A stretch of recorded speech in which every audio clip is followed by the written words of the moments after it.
In part 2 of metabolism, we're going to discuss the metabolic steps, especially focusing on the glycolysis. Among numerous pathways in the complicated metabolic map, we're going to focus on a central pathway, which is shown right here in a simplified version.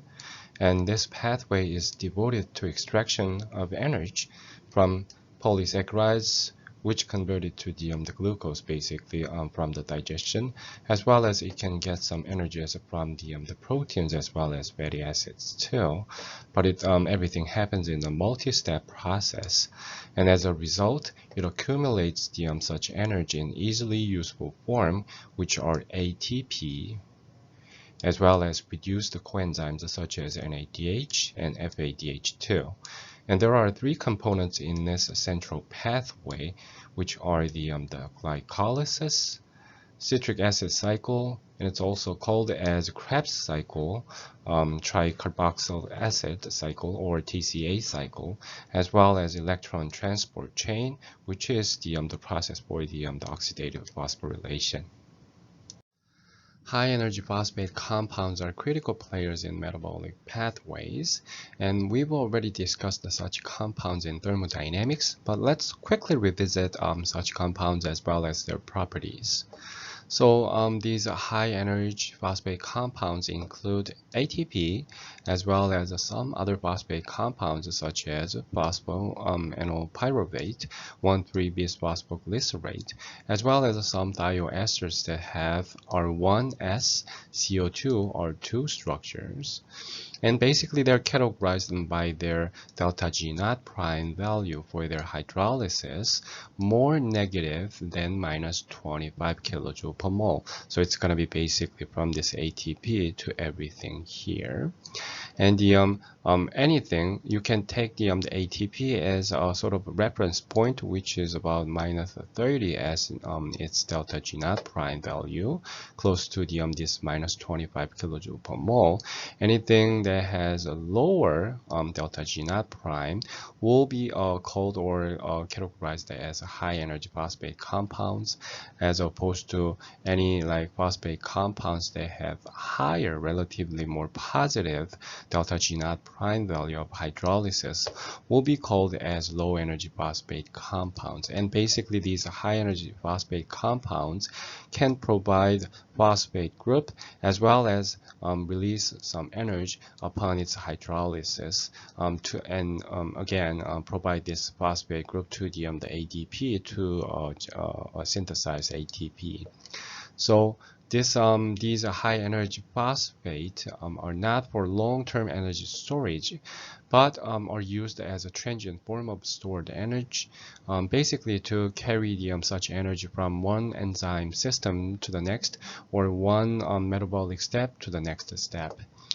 And this high energy compound does not mean that it is unusable and spontaneously decomposes, but it actually means that it releases a large quantity of free energy upon its hydrolysis. And ATP especially, which is an interesting phosphate compound, directly participates in the reactions through the metabolic pathway rather than is simply hydrolyzed. So especially phosphorus group or the downolate moiety is covalently attached to a substrate or to enzyme, therefore rising the free energy content of such substrate or enzyme. Among three components of the central metabolic pathway, the first process is glycolysis, and you can see in this picture all the steps of glycolysis.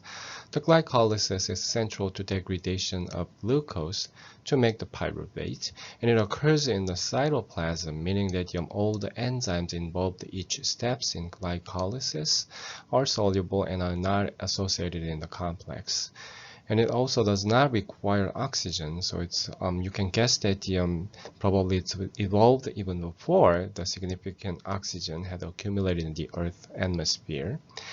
And this glycolysis is present in animals, plants, and microorganisms, so it must be quite ancient. And the net result of glycolysis from one glucose would be 2 ATP generation as well as 2 pyruvate molecules.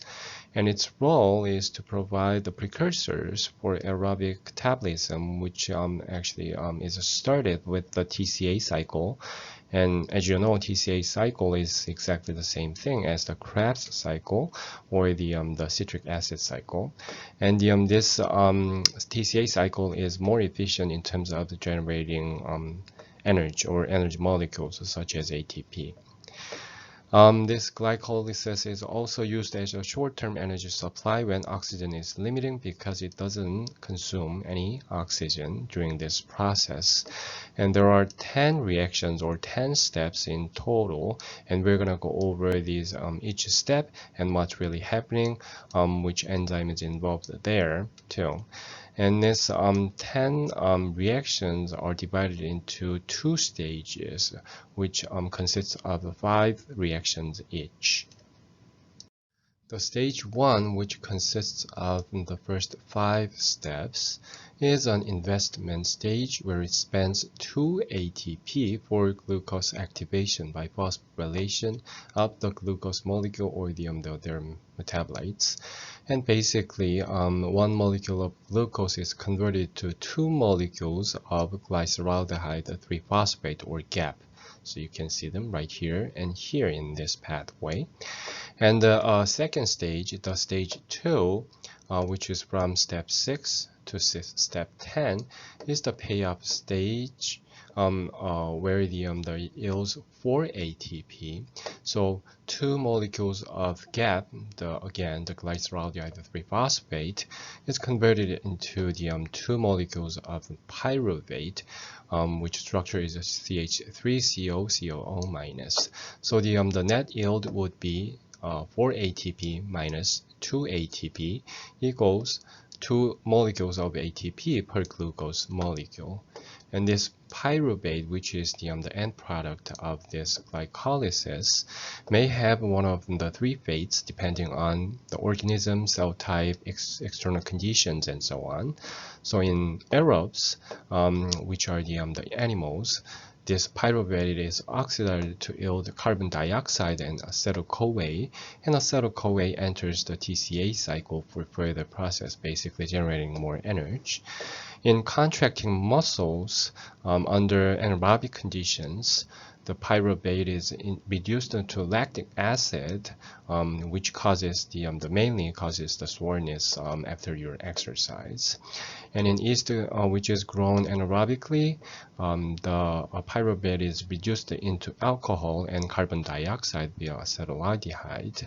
So that's basically for the alcohol fermentation. So let's take a look at the energetic balance.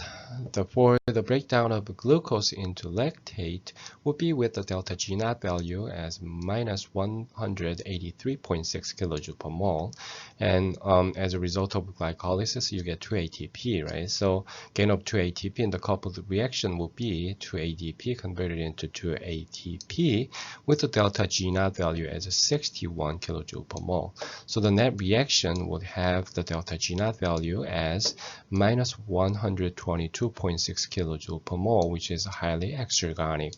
But when we take into consideration of the efficiency of this process, that will be the what you gained, which is 61 kilojoule per mole, divided by the your total input, 183.6 kilojoule per mole, which is about 33% of total energy released is captured as ATP under standard conditions. So you might think that this 33% of efficiency is relatively low, but in the actual cell, the synthesis of ATP costs more than this theoretical value, which is 30.5 kilojoule per mole, but it's actually about 47.5 kilojoule per mole when you measure that, and therefore 2 ATP would have around 95 kilojoule per mole. So and also if we use the real concentrations in the cell, the delta G naught prime would be different from the delta G naught, but it has the RT ln KEQ value there, or the concentration of products divided by concentration of the reactants there, which brings up the efficiency to roughly 50% or so. So when you compare this efficiency to the car engine efficiency, which is less than 30%, this cellular system is quite efficient in terms of generating and storing the ATP out of their energy source. And these are what you're expected to know from the lectures about metabolism. Take time to read all about these that I listed here and cover all of this to be ready for your final exam. Now let's discuss glycolysis in detail about their each step and what they're getting as metabolites, as well as the enzymes that are involved in each steps. The step 1 is the first priming step, which is for the glucose activation to make high energy phosphate derivative, which is glucose 6-phosphate. So the phosphorylation happens at C6 of glucose, and it uses 1 molecule of ATP per glucose molecule, and that reaction is glucose plus ATP is glucose 6-phosphate plus ATP, which is catalyzed by the hexokinase with the help of the magnesium ion.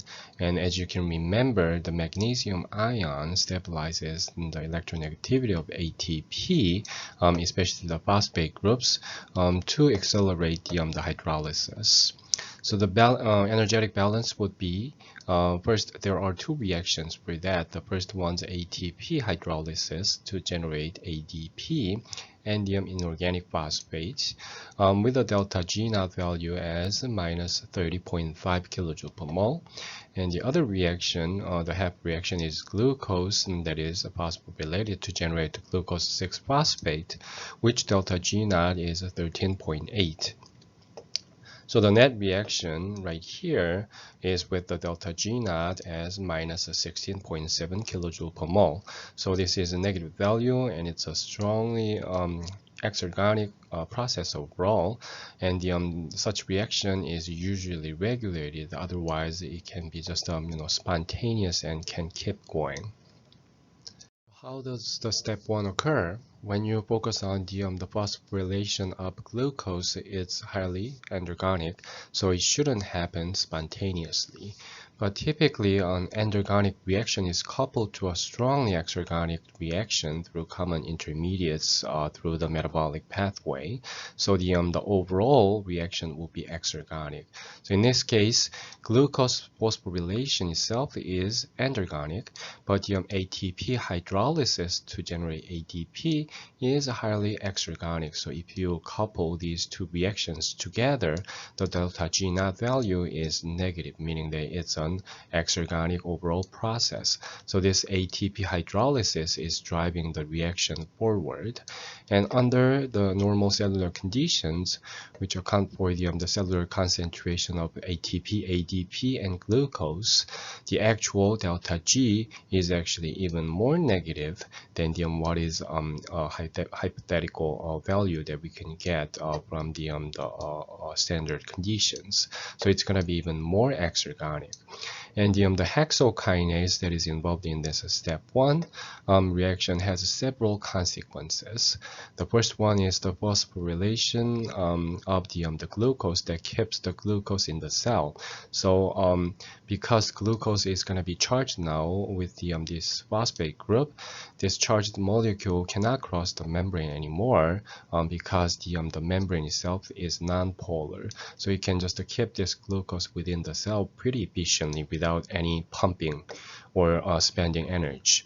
The second consequence will be keeping the intracellular glucose low, because glucose is converted to the glucose 6-phosphate, so the actual glucose concentration within the cell will be kept low. So, and it promotes the diffusion of the glucose into the cell following the concentration gradient. And also the hexokinase reaction can act as a control point, which is one of the 3 control points in the glycolysis. Hexokinase is allosterically inhibited by its product glucose 6-phosphate. So if there are a lot of glucose 6-phosphate that is generated by the hexokinase, hexokinase is going to be kept inhibited or inactive until this glucose 6-phosphate is consumed by the next process of glycolysis.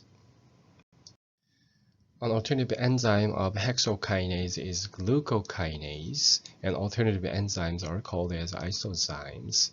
Isozymes are multiple molecular forms of an enzyme that catalyze the same reaction, and they often differ in kinetic or regulatory properties, identity of coenzyme that are used for those enzymes, as well as their localizations and so on. And they are related by amino acid sequences, which reflects the common evolutionary origin of such isozymes. So this glucokinase reaction occurs in liver, and its major role is to control glucose level in the blood. There are a few differences of the glucokinase from the hexokinase and their reaction in its reaction. The first one is that the glucokinase Km, which is Michaelis constant for glucose, is higher than the hexokinase's one. And remember that the higher the Km, the weaker the affinity of the enzyme to the substrate. So meaning that this glucokinase has a weaker affinity or the binding to the substrate. So the Km for glucokinase is 10 millimolar, as opposed to the hexokinase Km is 0.1 millimolar. So there are like 100-fold differences there, while the blood glucose concentration is 4 millimolar. And another difference between those two isozymes is that glucokinase is not product inhibited, so it doesn't have allosterine, but it's induced by insulin. So this glucokinase becomes metabolically important only when glucose concentration in liver is high enough that the glucose concentration in liver closely reflects the glucose concentration in blood. And its net reaction will be glucose converted to glucose 6-phosphate and then glycogen that is stored in the liver. The step 2 of glycolysis is isomerization of glucose 6-phosphate into fructose 6-phosphate. So basically, it's going to be the conversion from the aldose to ketose. And as you can see in their structures, it's from 6-member ring to converted to the 5-member ring.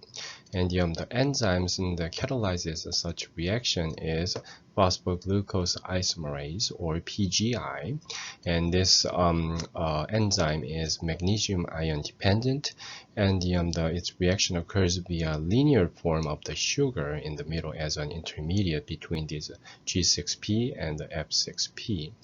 And the starting and final products are the ring forms, as you can see.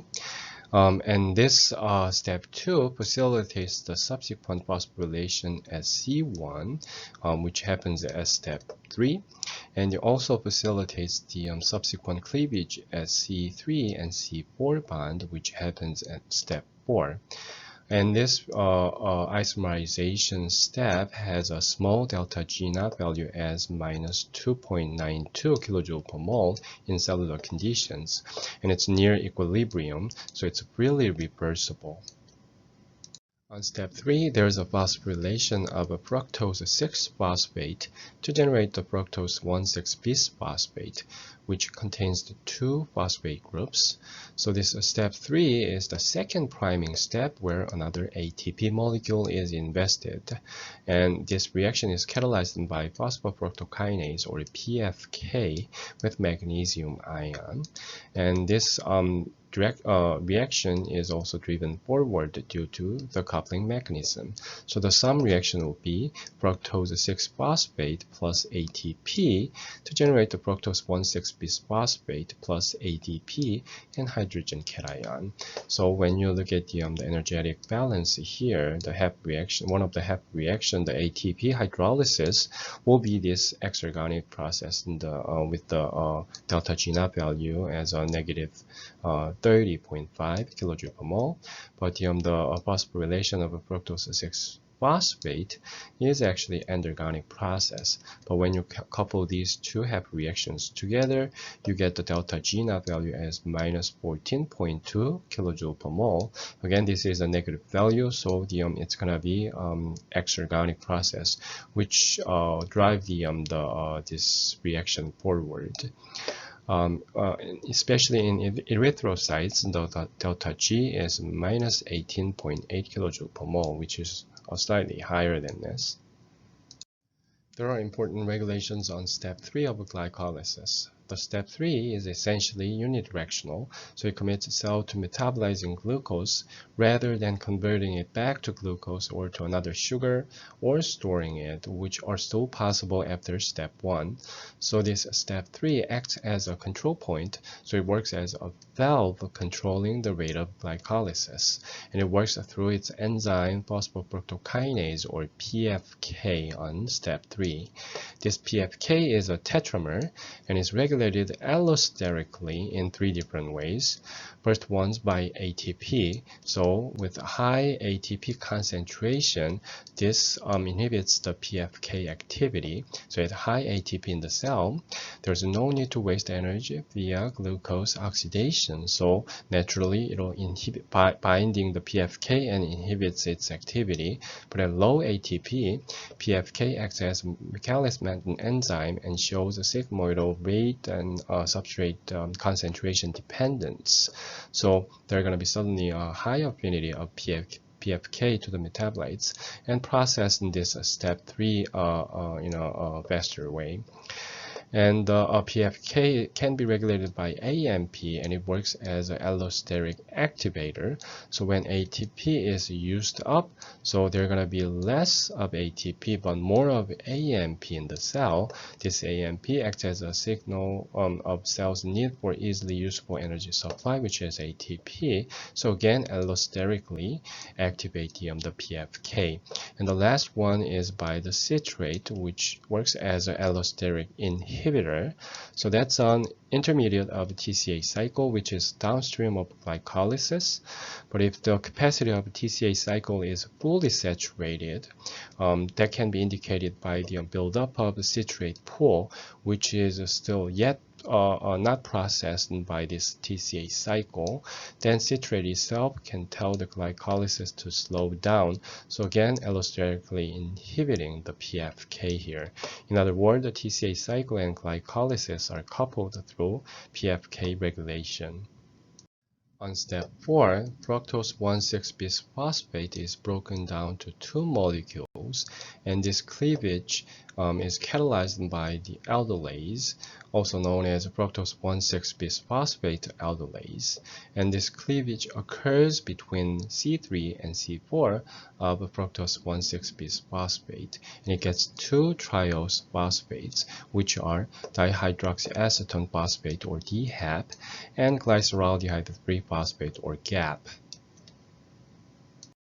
In step 5, DHAP, which is a ketose, is isomerized into GAP, which is aldose, through enediol intermediates. And that has to be done because only GAP can be used downstream in step 6. And this reaction is catalyzed by triose phosphate isomerase, TPI or TIM, and it gets 2 molecules of GAP from each glucose molecule entering glycolysis. So there are going to be 2 identical lags along glycolytic pathway, one from the GAP actually, and the other from the DHAP, originated from DHAP, but which is converted to the GAP. And this TPI is one of the enzymes whose KCAT-KM ratio indicates that it is close to catalytic perfection, which is close to the diffusion of the molecule. So far we talked about the investment stage of the glycolysis, which consists of 5 first steps of glycolysis here. And it has basically investment of 2 ATP molecules, and then you get the 2 molecules of GAP, which feeds into the pay-up stage, which is from the step 6 to step 10. And it gets the 4 ATP back through that pay-up stage.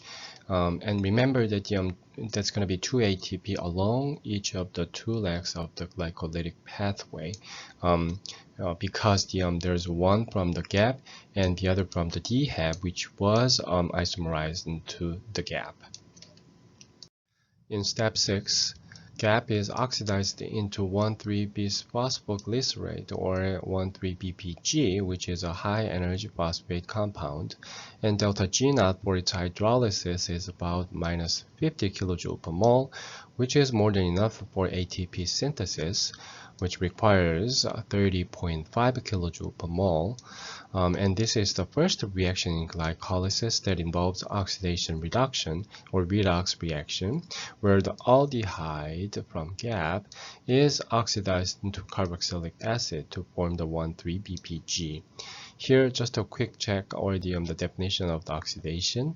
Oxidation is the electron transfer process, either as an electron or as a hydride ion, which is H- and the basically hydrogen anion, from electron donor to electron acceptor. And enzymes that are involved in oxidation reduction require cofactors such as NAD+, NADP+, or FAD, which are served as an electron acceptor.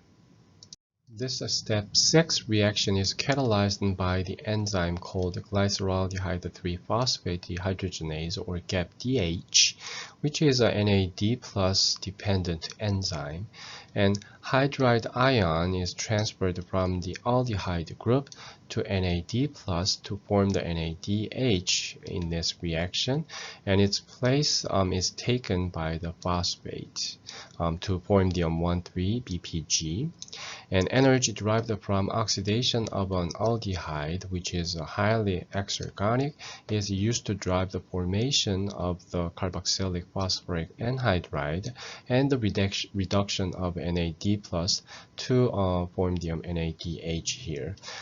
So these are the half reactions, and the overall reaction is slightly endergonic at the standard state, as you can see here as a positive value for the delta G naught.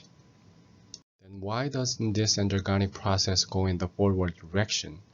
That's because the resulting high-energy intermediate, which is 1,3-BPG, is continuously used in the downstream reaction of glycolysis, which is step 7. And that will lead to constant removal of products of step 6, which will keep their steady state concentration low. So the delta G in the cell is going to be negative, even though the delta G naught is positive at the standard state. So the actual delta G in the cell is minus 1.29 kilojoule per mole. And remember that delta G has a relationship with the delta G naught plus RT-ln, concentration of the product divided by the concentration of the reactants. Again, when this 1,3-BPG, which is the products in the step 6, is continuously used in the downstream, then you can keep this concentration really low, in which case this factor is going to turn negative value, and as it goes lower and lower, you're going to get higher absolute values with the negative factor here. So that will make the delta G as a negative value. Interestingly, arsenate can substitute for the hydrogen phosphate in this reaction, because this arsenate and the hydrogen phosphate are very similar in their structure and reactivity, and arsenate will result in 1-arseno-3-phosphoglycerate, which is unstable and will spontaneously hydrolyze to 3-phosphoglycerate. And the next step of glycolysis cannot occur if in the presence presence of arsenate. So the step 7 of glycolysis, which is generating 2 ATP, is going to be basically skipped in the glycolysis steps. So the oxidation of the substrate is uncoupled from ATP synthesis, especially in the step 7. So the arsenate is a potent poison because the cells are going to be basically starved, meaning that they're not going to have any energy generated. So the glycolysis becomes futile, and so no usable energy is extracted from glucose. In step 7, glycolysis breaks even because this is the first step where 2 molecules of ATP are made. And remember that 2 ATP were also invested in an earlier stage. So that's going to be total of 0 ATP gain, or the energy gain. This step 7 is basically the transfer of the inorganic phosphate group from the 1,3-BPG to ADP to form the ATP, as well as a 3-phosphoglycerate, or 3PG. And this reaction is catalyzed by the phosphoglycerate kinase, or PGK. And the true substrate for this enzyme would be not just ADP, but ADP with the magnesium ion complex, so Mg, ADP. And this process is highly exergonic, as delta G naught value is minus 18.9 kilojoule per mole. And you can think of this 1,3-BPG as an intermediate in the coupled reaction of step 6 and step 7. And remember, step 6 was a slightly endergonic process, but since step 7 is highly exergonic process, it'll get rid of all the products that generated from the step 6, basically drive this step 6 as a forward direction for its reaction. So the sum reaction of step 6 and step 7 will be GAP plus ADP, inorganic phosphate, NAD plus will be 3PG, ATP, NADH, and the H plus. And when you add up those two delta G naught value from step 6 and step 7, that would be a negative value, meaning that this whole process, the sum reaction, would be the exergonic process. And this is an example of the substrate level phosphorylation, where the phosphorylation of ADP into ATP happens at the expense of the substrate. Which is specifically the oxidation of GAP, which is in the step 6, goes through this 3PG, and that is oxygen independent. But there's other type of phosphorylation called oxidative phosphorylation, which requires oxygen, and it's linked to the cellular respiration. Step 8 is the conversion of 3PG into 2-phosphoglycerate, or 2PG, by an enzyme called phosphoglycerate mutase. And this enzyme catalyzes the transfer of a phosphoryl group from C3 to C2 of the 2PG, which is the step for preparation of making the next high-energy phosphate compound. So when you look at this reaction here from 3PG to 2PG, it has the delta G naught as 4.4 kilojoule per mole, so it's slightly endergonic. And the enzyme that is used in such process, isomerization, are called mutases, also known as isomerases. And they are the class of enzymes catalyzing intramolecular transfers of functional groups such as phosphate groups here. But what they actually do is not a direct intramolecular transfer, but through a phosphoenzyme intermediate.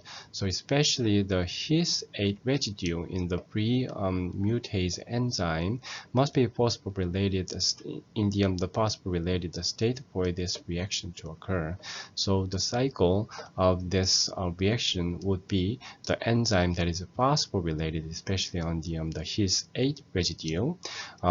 It gets this substrate 3PG, and then makes a complex where enzyme gives the phospho group to the 3PG to make the 2,3-BPG, 2,3-bis phosphoglycerate.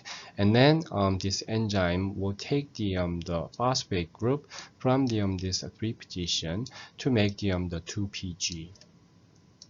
Step 9 is the dehydration of 2PG, so it takes out this hydrogen atom as well as hydroxyl group to make the water out of this 2PG, and that produces the phosphoenol pyruvate or PEP, and this process is catalyzed by analase, which requires magnesium ion too, and this reaction has the delta G naught value as 1.8 kilojoule per mole, and goal of this step is to rearrange the substrate, which is 2PG, so that more potential energy could be released upon hydrolysis compared to this 2PG, which has delta G naught value as only minus 16.1 kilojoule per mole.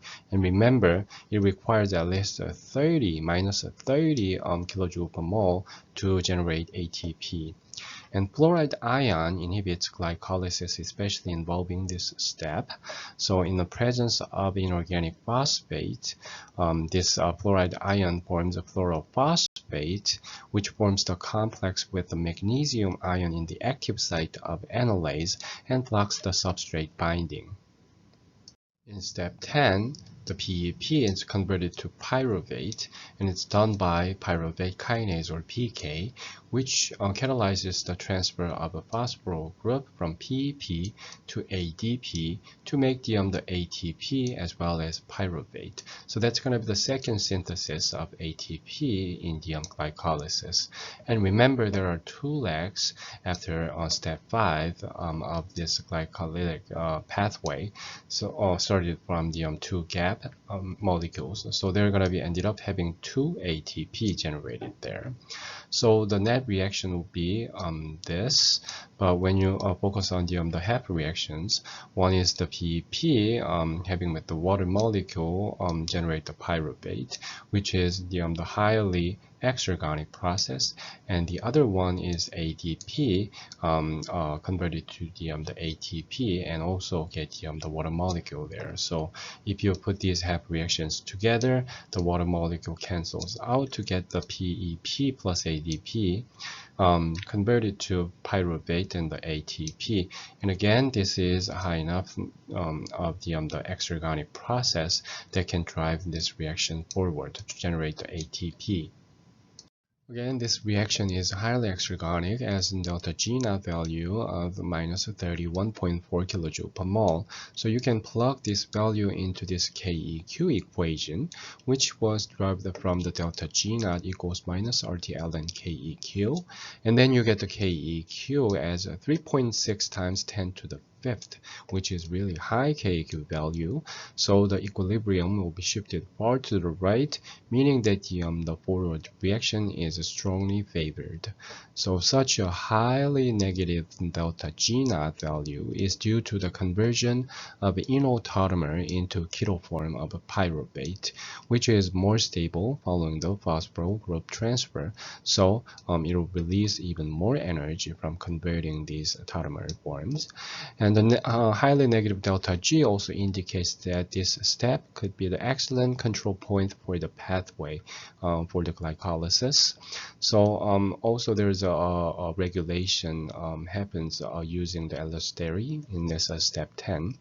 So it can be allosterically activated by the AMP, which signals that the cells needs more ATP, and also allosterically activated by fructose 1,6-bisphosphate in the much earlier stage of the glycolysis, which works as a log jam signal, and also allosterically inhibited by the ATP. The excess of ATP can give the signal that there's no need for generating more ATP, and allosterically inhibited by acetyl-CoA, since acetyl-CoA is derived from the pyruvate and feeds into the next step of glycolysis, which is a TCA cycle. And if TCA cycle cannot handle more of the acetyl-CoA, there's no reason to make more of that. So it'll inhibit this process. So far, we've looked at the glycolytic pathway with a lot of details focusing on each step of glycolysis. And the overall equation is 1 molecule of glucose plus 2 ADP plus 2 inorganic phosphate, 2 NAD plus gets the 2 pyruvates, 2 ATP, and 2 NADH, as well as 4 hydrogen cations and 2 water molecules. So I hope you to understand each steps of glycolysis, as well as the metabolites and enzymes that are involved in each step to get to the 2 pyruvate molecules.